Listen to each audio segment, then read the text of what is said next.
So hello everyone, welcome to day 2 of Energy Simulation Summit. I'm Seto, Vice President of Technology for Energy Simulation, and will be the moderator of the event. Before we begin, I would like to recognize the 2 other organizers of the summit for their tremendous efforts in making this happen. Ricardo Gaza, our Vice President of Operations, is the host, and Annetta Monica, our administrative assistant, the co-host of the event.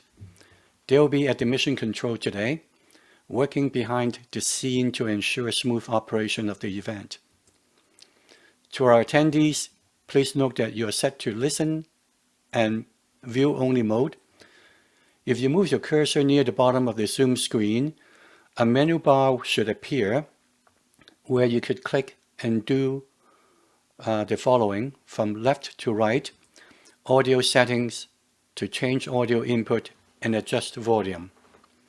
I will skip the chat icon as it is only functional for the panelists or speakers, but not functional for the general audience. Raise hand to alert the host in case of connection or other issues. Q&A to post questions to the speakers at any time during the session. This is also the place for attendees to post any comments. Live transcript for closed caption, live transcript in English. Leave the meeting. Please also note that all presentations will be recorded and uploaded to our YouTube channel after the summit. When posting questions, please state your name, if not shown as your actual name already, and your affiliation so that we could follow up if needed. Each presentation will be about 20 minutes long, plus 10 minutes for questions and answers afterwards. I'll look for relevant questions in the Q&A section and post the questions to the speakers on the audience behalf. At the end of the day, we'll have an extra 30-minute live Q&A session for anyone interested in having further discussions with the speakers. You may stay online, click the raise hand icon to allow our host to identify you. Once we acknowledge you, your microphone will be unmuted for you to post a question. Of course, other attendees are more than welcome to stay without having to post questions as well.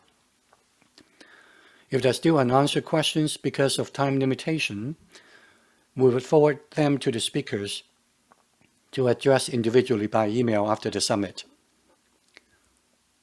For a link to view the summit agenda, you may open your smartphone's built-in camera, then point it to the QR code. As an example is shown here, a banner should then appear on your phone screen. Tap it to open our agenda. This QR code will appear again during intermissions when you would have ample time to scan it. I would like to recognize and acknowledge the 635 registrants from 44 countries worldwide who are interested in attending the event or viewing the video recordings afterwards. This is quite a coverage around the globe. We are also pleased to have 19 of our member companies represented here. Excuse me. The majority of them are also sponsors of energy simulation research chair programs, providing funding, advisory, and other in-kind support. We sincerely thank them for their continual commitment to the energy simulation family. As for other participating companies, there are 99 registered for the event. They represent operating companies, service providers, national labs, investment and consulting firms in oil and gas, geothermal, carbon capture and storage, as well as other energy-related areas. In addition to industry participation, we also have strong presence of professors, students, and scientists from 70 universities and research organizations. We hope that the summit offers a platform for technology transfer and collaboration among the participants. Thank you all for your support and attendance. While we continue to support oil and gas research, our strategic direction is to participate in the global energy transition to net zero. Looking at the landscape of renewable energy sources and recognizing our core strength in subsurface resource modeling, we have established that geothermal energy and CCUS, carbon capture, utilization, and storage, are two main areas that our chairs could make significant contributions through their research. Pivoting to geothermal energy and CCUS, shown down the road here, is a natural fit to our current strategies. There was a question yesterday about which would be the best solution to meeting the net zero target by 2050. My answer then was that there's no silver bullet or a single solution.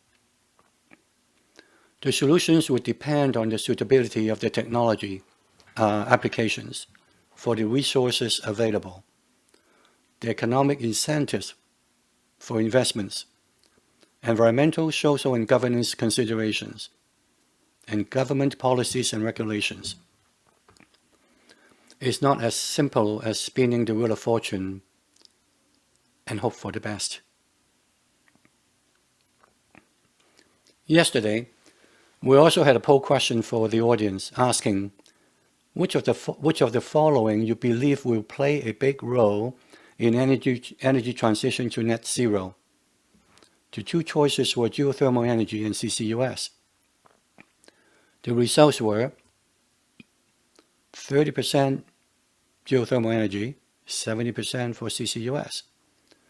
While geothermal energy is quickly gaining recognition as a reliable and sustainable renewable energy source, most also believe that CCUS will play a major role in global decarbonization. In fact, one may argue that CCUS is an enabling factor for all the clean energy solutions. In CCUS, we may conduct research on how CO2 could be captured in the various aqueous mixture or solid forms, how we may contribute to utilize and optimize or continue to utilize and optimize CO2 injection for UR projects with minimal incremental carbon footprints, and how best to provide underground storage safely and permanently. We should keep in mind a quote by the Climate Change Committee UK, stating that CCS is a necessity, not an option. About 4 months ago, the International Energy Agency, IEA, published a report on net zero by 2050 that describes the key milestones of how we could get there by reducing CO2 emissions from buildings, transport, industry, electricity and heat, and other. Some example measures are: from 2021 onwards, there should be no new oil and gas development. By 2035, there should be no new internal combustion engine car sales. And we also need to have net zero emissions electricity in advanced economies. By 2040, achieve a net zero emissions electricity globally.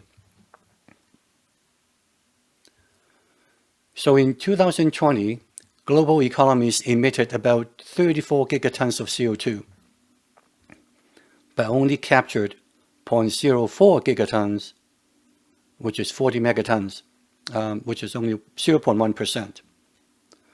So IEA's target is to capture 4 gigatons per year by 2035 and 7.6 gigatons per year by 2050, which is 190 times of the amount captured today. a lot more work will need to be done in the carbon capture and storage area. In addition to CO2 storage, low-carbon hydrogen is also in the clean energy mix, as shown in the purple text boxes at the bottom of the timescale on the chart here. To help address the challenges and urgency for energy transition to net zero, energy simulation chairs can certainly contribute by conducting research to optimize the economic recovery of existing hydrocarbon resources with cleaner and more efficient technologies, identify and evaluate underground sites for safe CO2 and/or hydrogen storage, and harness geothermal energy resources. Here's the agenda for the second half day of our technical summit. Over the next 4 hours, we'll have 7 technical presentations with a 15-minute intermission in between. Dr. Ray Johnson from the University of Queensland will start off with a presentation on the advances to improve methane recovery from coal bed and coal mine areas. Dr. Giovanni Grassalli from the University of Toronto will discuss learning from hydraulic fracturing shale rock in the lab. Dr. Rick Chalaternik from the University of Alberta will describe meaning of factor of safety for cap rock integrity assessments. Following the intermission, Dr. John Chen from the University of Calgary will share his learning from research and piloting of solvent steam co-injection for thermal oil recovery. Dr. Christian Jessen from the University of Southern California will discuss sorption hysteresis and mass transfer in shale under various net stress. Also from the University of Southern California, Dr. Benham Javapur will present the use of neural network models to predict and optimize geothermal energy production. We're also pleased to have Faraj Sareh, Senior Reservoir Simulation Engineer for Computer Modeling Group, to describe the simulation of underground hydrogen storage. So here's our agenda for day 2 of the summit again. If we check the time now, it's pretty well about 7:15, which is 11:15 p.m. Brisbane time, Australia time. So let's welcome Dr. Ray Johnson